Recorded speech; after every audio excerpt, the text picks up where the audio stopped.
tulangnya dibanting. Berusaha keras untuk memenuhi kewajibannya memberi nafkah, tetapi ya ada juga kadang-kadang istri yang kurang nerimo gitu ya, sehingga pemberian dari suami yang mungkin menurut kemampuannya sudah cukup, tetapi bagi seorang istri karena kebutuhan dari A sampai Z rumah tangga juga kebutuhan pribadi istri itu tidak terpenuhi, sehingga masih menuntut dan akhirnya merasa tidak diberi nafkah. Ini juga ada, tapi ada juga yang mungkin kebablasan dari itu ya, ada yang KDRT, ada yang memang ditinggal oleh suami ya cukup lama sehingga tidak ada tanggung jawab yang ditunjukkan dan seterusnya. Nah, ini makanya kami prihatin gitu ya Bu Ibu, kalau kemudian ada yang tindak KUA itu membawa masalah seperti itu. Kami inginnya yuk diperbaiki dulu, diurai dulu benang kusutnya itu seperti apa. Barangkali masih ada celah-celah yang bisa dipertemukan gitu ya antara pasangan suami istri yang mungkin ada yang baru ya hitungan tahun, ada yang sudah bertahun-tahun, ada yang sudah puluhan tahun. Bahkan kemarin kami itu bergembira karena apa Ibu? Ada pasangan nikah itu ketemunya memang sudah usia tua Ibu-ibu. Ada di sini juga Bu. Jadi yang satu dari Umbul Harjo ya, pengusaha kuliner lah begitu, usianya sudah di atas 40 Ibu ya. Tapi masih lincah lah begitu. Kemudian ketemu dengan seorang duda yang besok hari itu mau pensiun Bu. Lah kok purun, penajeng pensiun malah di bojo gitu ya. Apakah mengharap pensiunnya? Ya wallahu a'lam. Bukan, maksudnya begini Bu ya. Jadi ketika Allah sudah memberikan mahabbah kepada para pasangan calon suami istri itu, ya insya Allah ini harus diniati betul-betul sebagai ladang ibadah. Karena kalau niatannya menikah ya mau berapa tahun lamanya itu tidak dalam rangka ibadah, itu gampang bubar gitu ya, karena orientasinya materi, orientasinya mungkin tadi golek pensiunan ya, orientasinya hanya duniawi gitu. Jadi jalan barengnya itu tidak sampai ke tujuan akhir, yaitu ya ridha Allah sampai di akhirat nanti, bisa reuni di surga, ngumpul bareng dengan keluarga ya begitu. Nah maka inilah yang mencoba kami tanamkan kepada para calon pengantin itu. Yuk Mbak, Mas, jangan sampai pernikahan panjenengan nanti kandas di tengah jalan Ibu-ibu. Ya kalau yang sudah terlanjur ya bismillah, mudah-mudahan niatan berpisah itu ya tetap ada dalam ridha Allah, karena mungkin salah satu pasangan sudah tidak bisa memperbaiki diri misalnya begitu, daripada amor tapi malah acur gitu ya, mendingan mungkin memilih untuk berpisah ya, karena abghadul halali indallahi at-thalaq. Jadi ya perbuatan yang halal tetapi dibenci oleh Allah niku mana Bu? Talak niku wau, pisah, cerai gitu ya. Nah, maka mudah-mudahan keluarga di Al-Mawaddah ini tetap baik-baik saja, keluarganya juga tetap sakinah, mawaddah, warahmah. Ibu-ibu yang mungkin usianya sudah 50 ke atas masih bersama pasangan, maka tunjukkanlah rahmahnya Ibu-ibu ya. Jadi kalau misalnya masih ada undangan jagong, masih kersa mboten Bu gandengan. Kalau usianya sudah 60 ke atas, tasih kersa gandengan. Nah itu rahmahnya di situ Ibu-ibu. Orang juk malah melampaui, waduh gitu ya. Yang satu dulu, yang satu belakang. Mbak Putri pun melampaui.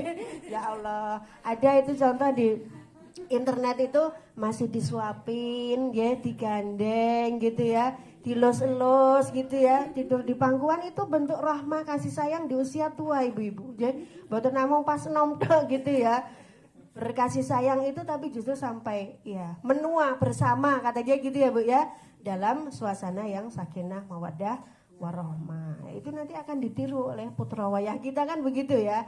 Halo Simbah Kakung Putri, Masya Allah mesranya gitu ya, romantisnya begitu ya. Saya ini kalau masih ada yang muda-muda yang belum menikah, ini hanya cerita ya Dik ya. Besok akan ada saatnya jenengan mengalami. Nah jadi seperti itu Bapak dan Ibu-ibu semuanya, ittaqun nisa, betul-betul wanita itu harus dijaga ya kehormatannya ya, sebagai istri, sebagai ibu rumah tangga ya, sebagai mungkin pribadinya sebagai muslimah itu, karena sekarang di luar sana ibu-ibu godaannya luar biasa. Saya kalau buka misalnya Instagram nggih, Facebook ngoten niku nek pun ningali penampilan yang agak seronok gitu ya, bahasa Malaysia seronok gitu ya. Itu langsung kula hapus. Saya khawatir lah iki nek my husband ini terus buka ini terus melirik ke yang lain, maksudnya tidak bisa menjaga pandangan. Nah ini berat ya Bu ya, maka jauhkanlah ya alat komunikasi kita, HP kita ini dari hal-hal tontonan-tontonan yang kira-kira merendahkan martabat kaum wanita. Justru dengan sewu ya kita mengulurkan jilbab, kerudung ini menutupi dada kita, ya menutupi aurat kita, ini akan meningkatkan kemuliaan derajat seorang wanita, bukan sebaliknya. Oh desa kerudungan. Nah saya ampun berpikir begitu Ibu ya. Tidak mungkin Allah memberikan perintah untuk ya kita mengulurkan jilbab, menutupi dada dan seterusnya, aurat yang harus ditutup dari seorang wanita itu kalau tidak ada maksud dan tujuan. Gitu nggih. Nah ini salah satu pesan pada para wanita ya, generasi muda kita, kalau sudah balik monggo mulai pelan-pelan kita berikan, tanamkan kesadaran itu ya. Karena ya alangkah ruginya, alangkah mesake kalau para remaja putri kita itu di usia mereka yang masih belia itu menjadi bahan tontonan poro kakung yang tidak bertanggung jawab. Itu aja Ibu. Karena non sewu seringkali ya perlakuan katakanlah pelecehan seksual itu ya justru ya karena memang kitanya tidak bisa non sewu menjaga penampilan kita gitu ya. Sebenarnya kalau kita itu bisa menjaga penampilan ya, bukan masalah make up loh Bu maksud saya ya, tapi itu tadi aurat-aurat yang harus ditutup itu tadi itu loh. Jadi karena secara fitrah ya pandangan lelaki itu memang fisik ya Bu ya.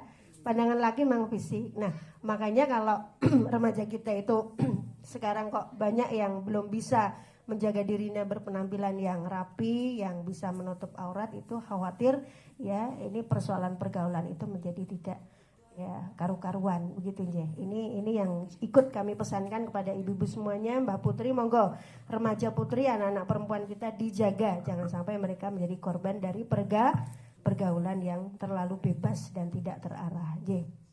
Jadi sampun ya, pesan Nabi as-shalah, jagalah salat, berilah salat terutama yang 5 waktu. Kemudian ittaqun nisa ya, jagalah juga kaum wanita ya. Kemudian nah yang terakhir ummati. Jadi saat Kanjeng Nabi mau wafat itu yang diingat bukan istrinya gitu ya. Kemudian anaknya, tetapi siapa Bu yang diingat-ingat? Kita itu sebagai umatnya. Bagaimana ini nanti umat Kanjeng Nabi di akhir zaman ini kira-kira masih bisa nggak mempertahankan iman Islamnya? Insya Allah sakit ya Bu, karena sudah dijelaskan wala tamutunna illa wa antum muslimun. Dan janganlah kamu sekalian itu mati, wafat, meninggal ya, kembali kepada Allah kecuali dalam keadaan muslimah tetap terjaga akidahnya sebagai seorang muslim. Nah ini yang bisa menjaga ya kita masing-masing ibu-ibu.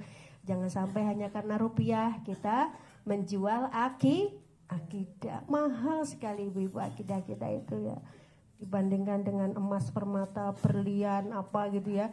Kalau iman kita ini sampai terjual, na'udzubillahi min dzalik, tidak ada jaminan kita nanti selamat di akhirat kalau sudah kita meninggalkan keimanan kepada Allah dan Rasulnya. Makaten Bapak Tri, ibu-ibu, soho ibunda, sohibul hajat, sohibul bait, apa yang bisa kami sampaikan untuk kesempatan sore hari ini? Saya Suwan kembali membersamai ibu-ibu di Majelis Taklim Al-Mawaddah. Seperti saya pernah matur, saya ngajinya itu enteng-entengan mawon nggih Bu nggih. Tadi yang pertama saya simpulkan, yuk 5 panggilan itu kita jawab semua ya Bu ya, kecuali ada halangan uzur syar'i. 114 pesan tadi kita baca ya Bu ya. Sesuai kemampuan kita Ibu. Maka tadi yang belum merasa bisa membaca, ada tempat-tempat yang sudah kita persiapkan, kita buka untuk membimbing ibu-ibu jamaah yang mau belajar membaca Al-Quran. Istilahnya tidak ada kata terlambat untuk kita belajar membaca Al-Quran. Lajeng pesan Nabi tadi ya, as-shalah, jagalah salat, kemudian ittaqun nisa, jagalah kaum wanita, yang ketiga ummati ya, bagaimana umat kita umat Rasulullah ini bisa selamat dunia dan akhirat. Mudah-mudahan kita bisa bertemu dengan Rasulullah di hari perjumpaan nanti Ibu ya. Bismillahirrahmanirrahim. Makaten ingkang saged kawula aturaken mbok pilih wonten pertanyaan, karena saya kira sudah cukup jelas ya Pak Tri ya. Bu Rina. Mudah-mudahan sampun nyekapi anggenipun tausiah wonten ing sonten menika. Kawula akhiri billahi fisabilil haq fastabiqul khairat. Wassalamualaikum warahmatullahi wabarakatuh. Waalaikumsalam. Matur nuwun pada